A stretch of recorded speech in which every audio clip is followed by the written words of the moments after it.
আসসালামু আলাইকুম। ফজর নামাজ পড়ে বের হইলাম। ডেফিডিল বিশ্ববিদ্যালয়ের নারী প্রভাষকের হুমকি যে কেউ যদি আজকে আন্দোলনকে সমর্থন করে কলেজে না আসে ক্লাসে না আসে তাহলে তার বিরুদ্ধে কঠোর ব্যবস্থা নেওয়া হবে। সর্বপ্রথম আমাদের উচিত এই বাংলাদেশে থাকা নেতানিয়াহুর সাপোর্টাররে ধরা, ওর বাধ্যতামূলক পদত্যাগ করাই না আজকের কর্মসূচি হওয়া উচিত আমার মতে। RTV নিউজ বা ভুয়া কোনো সংবাদ না।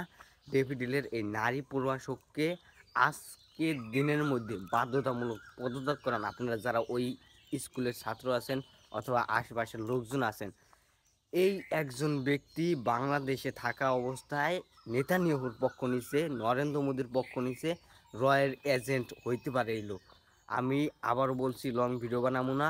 ডেফিডেলের এই প্রভাষকের পদত্যাগের পরেই হইব অন্য সব আন্দোলন।